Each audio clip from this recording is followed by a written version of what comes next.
जब भी कोई घर या बिल्डिंग बनाने की बात आती है तो एक सवाल हमेशा सामने आता है कि पुरानी जानी पहचानी लाल ईंट का इस्तेमाल करें या फिर नए जमाने के हॉलो ब्लॉक का।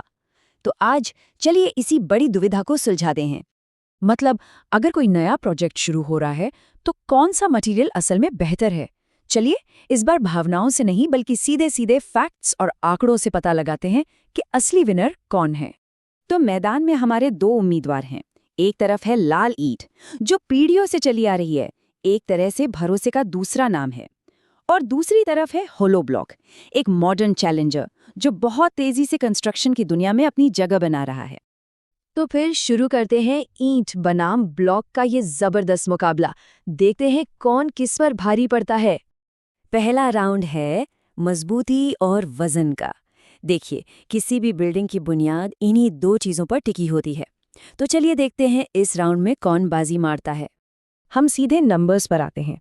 देखिए, कंप्रेसिव स्ट्रेंथ यानी कि दबाव झेलने की ताकत हॉलो ब्लॉक्स में ये 15 MPa तक जाती है, जबकि लाल ईंट की बात करें तो ये ज्यादा से ज्यादा 10 MPa तक ही पहुंच पाती है। तो यहाँ तो आंकड़े बिल्कुल साफ साफ कहानी बता रहे हैं। तो मजबूती के मामले में विनर है हॉलो ब्लॉक। और पता है, इसकी ज्यादा स्ट्रेंथ का सीधा मतलब ये है कि ये लोड बेरिंग दीवारों के लिए, मतलब जिन दीवारों पर बिल्डिंग का वजन आता है, उनके लिए एक कहीं बेहतर ऑप्शन है। अच्छा, अब बात करते हैं वजन की। लाल ईंट जैसा कि हम सब जानते हैं पूरी तरह ठोस होती है और भारी भी। वहीं दूसरी तरफ हॉलो ब्लॉक, अरे इसके तो नाम में ही हॉलो यानी खोखला है, तो जाहिर है ये वजन में काफी हल्का होता है। तो वजन के मामले में भी बाजी मार ली हॉलो ब्लॉक ने। और ये पॉइंट बहुत जरूरी है क्योंकि हल्के ब्लॉक का मतलब है बिल्डिंग का डेड लोड कम होना। इससे क्या होता है? इससे फाउंडेशन और स्टील के स्ट्रक्चर पर आने वाला खर्च कम हो जाता है, मतलब सीधी सीधी पैसों की बचत। चलिए अब आते हैं राउंड 2 पर, स्पीड और सेविंग्स, मतलब काम की रफ्तार और पैसों की बचत। और किसी भी कंस्ट्रक्शन प्रोजेक्ट में टाइम और पैसा, ये दोनों ही सबसे कीमती होते हैं। देखिए, हॉलो ब्लॉक का साइज एक ईंट के मुकाबले काफी बड़ा होता है। इसका सीधा सा मतलब है कि दीवारें बनाने में बहुत तेजी आती है। जहां एक एक ईंट लगाने में ज्यादा टाइम और लेबर लगता है, वहीं ब्लॉक से वही काम फटाफट निपट जाता है। और बचत सिर्फ लेबर कॉस्ट में नहीं है, ब्लॉक का साइज बड़ा होने से जोड़ों की संख्या कम हो जाती है, जिससे सीमेंट मसाला भी कम लगता है। ऊपर से इसकी सतह चिकनी होती है, तो प्लास्टर की एक पतली लेयर ही काफी होती है, जबकि ईंट की खुरदरी दीवार पर मोटा प्लास्टर करना ही पड़ता है। और ये स्लाइड, ये तो पूरी कहानी को एकदम साफ कर देती है। हो सकता है एक हॉलो ब्लॉक खरीदने में एक ईंट से ज्यादा महंगा लगे, लेकिन जब हम लेबर, सीमेंट और प्लास्टर की बचत को साथ में जोड़ते हैं तो पूरे प्रोजेक्ट का टोटल खर्चा असल में कम हो जाता है। और अब आता है हमारा फाइनल राउंड, इंसुलेशन और फिनिश। मतलब ये वो क्वालिटीज हैं जो घर में रहने के एक्सपीरियंस को आरामदायक बनाती हैं।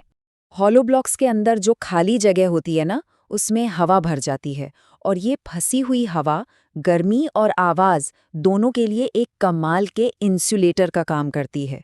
इसका सीधा सा मतलब है गर्मियों में कमरे ठंडे रहेंगे और बाहर का शोर भी अंदर कम आएगा। ये आराम ईंट की दीवारों में नहीं मिलता। और एक बात, पर्यावरण के हिसाब से भी दोनों में जमीन आसमान का फर्क है। लाल ईंट बनाने के लिए खेतों की उपजाऊ मिट्टी को पकाया जाता है, जो हमारे पर्यावरण के लिए अच्छा नहीं है। वहीं दूसरी तरफ हॉलो ब्लॉक्स सीमेंट से बनते हैं और इनमें फैक्ट्रियों से निकले वेस्ट को भी इस्तेमाल किया जा सकता है। तो ये राउंड भी पूरी तरह से हॉलो ब्लॉक के नाम रहा। मतलब ये ज्यादा आराम, पर्यावरण की सुरक्षा और साथ ही दीवारों को सीलन से भी बचाता है, क्योंकि ये ईंट की तरह पानी नहीं सोखता। तो तीनों राउंड्स हो चुके हैं। अब वक्त है अंतिम फैसले का। तो इस मुकाबले का असली विजेता कौन है? नतीजा बिल्कुल साफ है। हर पैमाने पर हॉलो ब्लॉक एक क्लियर विनर है। ये सिर्फ ज्यादा मजबूत ही नहीं है, बल्कि हल्का होने की वजह से नींव का खर्च भी बचाता है। इससे कंस्ट्रक्शन तेजी से होता है, सीमेंट प्लास्टर की लागत कम होती है और बेहतर इंसुलेशन घर को ज्यादा आरामदायक बनाता है। मतलब कुल मिलाकर ये एक स्मार्ट और किफायती चॉइस है। अच्छा, जो प्रोफेशनल्स इस फील्ड में हैं, उनके लिए कुछ खास टिप्स। ब्लॉक्स बनाते वक्त सही वाइब्रेशन और क्योरिंग का ध्यान रखना बहुत ज़रूरी है, तभी अच्छी क्वालिटी मिलेगी। ज़्यादातर प्रोजेक्ट्स के लिए M7.5 से M10 ग्रेड के ब्लॉक्स सबसे सही रहते हैं।